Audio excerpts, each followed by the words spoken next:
Okay, that was probably the coolest, coolest intro I've ever seen on a game.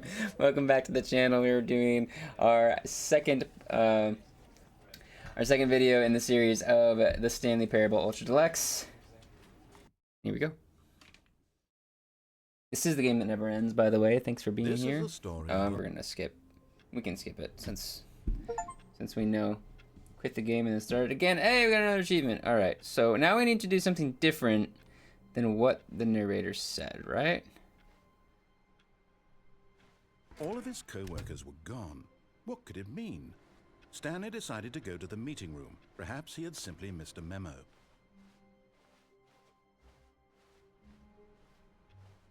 Hey, there's solitaire on that. Can I get in that?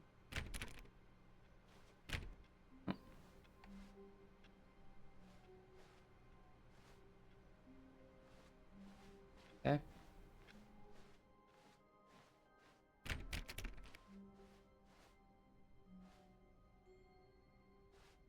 Sales this equator. No, this does not make sense. When Stanley came to a set of 2 open doors, he entered the door on his left. Okay, so maybe we should go to the right this time. This was not the correct way to the meeting room, and Stanley knew it perfectly well. Perhaps he wanted to stop by the employee lounge first, just to admire it. Yeah, the employee lounge. That's exactly what I wanted to do. Ah, yes, truly a room worth admiring. It had really been worth the detour after all, just to spend a few moments here in this immaculate, beautifully constructed room. Stanley simply stood here, drinking it all in. A nice little break room. 2-layered thing. Pick up anything? Yes, really, really worth it being here in the room. A room so utterly captivating that even though all your co-workers have mysteriously vanished, here you sit looking at these chairs and some paintings. Really worth it.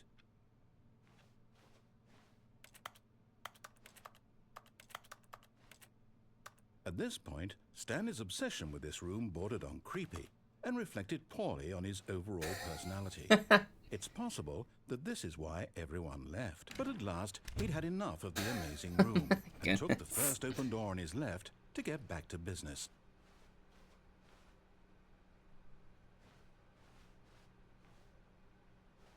Stanley was so bad at following directions, it's incredible he wasn't fired years ago.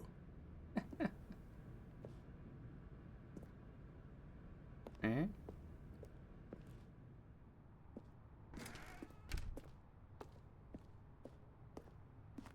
Do not jump from the cargo lift while in motion will cause death.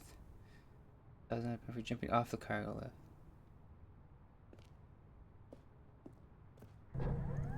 Look, Stanley, I think perhaps we've gotten off on the wrong foot here. I'm not your enemy, really, I'm not. I realize that investing your trust in someone else can be difficult, but the fact is that the story has been about nothing but you all this time. There's someone you've been neglecting, Stanley. Someone you've forgotten about.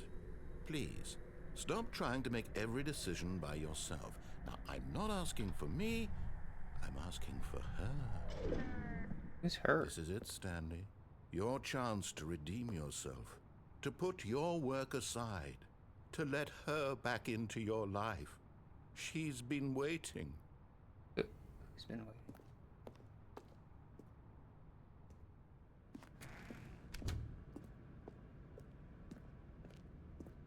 I'm gonna die. That's her, Stanley. You need to be the one to do this. To reach out to her.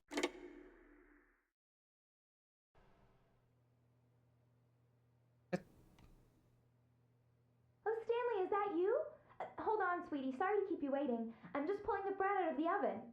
All right. Okay, there we go. All right, now, I want you to come in and tell me all about your day. Gotcha. Oh, come on. Did you actually think you had a loving wife who'd want to commit their life to you? I'm trying to make a point here, Stanley. I'm trying to get you to see something. Come inside. Let me show you what's really going on here.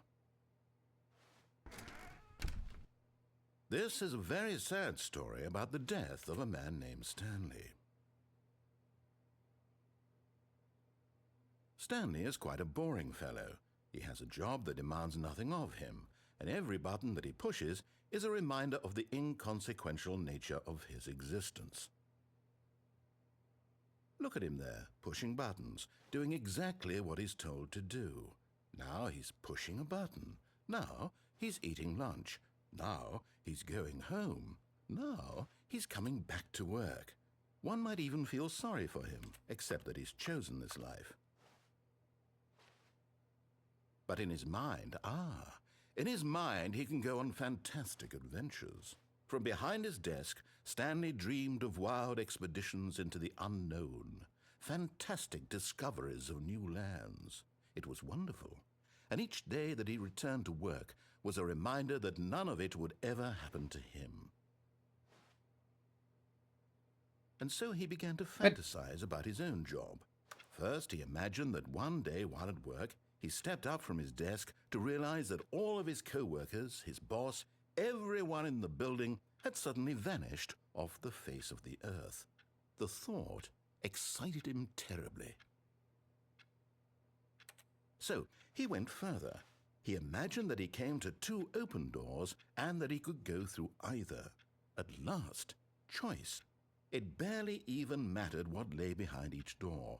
The mere thought that his decisions would mean something was almost too wonderful to behold.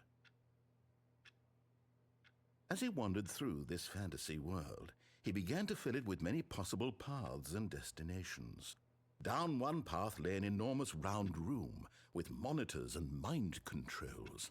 And down another was a yellow line that weaved in many directions. And down another was a game with a baby. And he called it the Stanley Parable. It was such a wonderful fantasy, and so in his head he relived it again, and then again, and again, over and over, wishing beyond hope that it would never end, that he might always feel this free. Surely there's an answer down some new path, mustn't there be? Perhaps if he played just one more time. But there is no answer. How could there possibly be? In reality, all he's doing is pushing the same buttons he always has. Nothing has changed. The longer he spends here, the more invested he gets, the more he forgets which life is the real one. Wait, this is just becoming my office.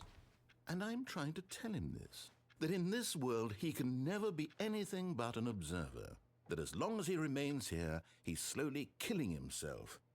But he won't listen to me. He won't stop. Here, watch this. Stanley, the next time the screen asks you to push a button, do not do it.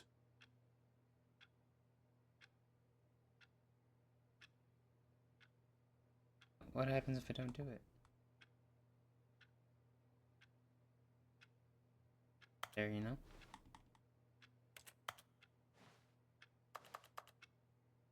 Can't get out.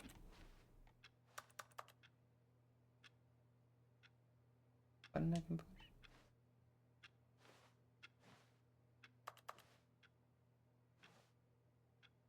What happens if I just wait, you know?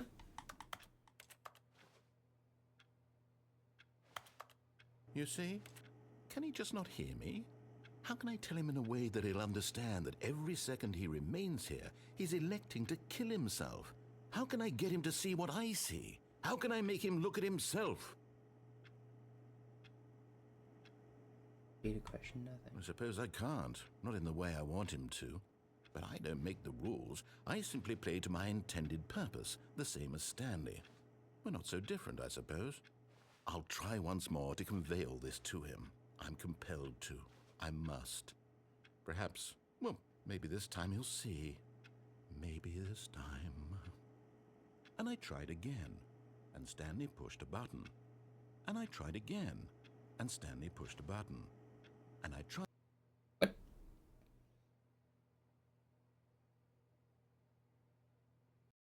What?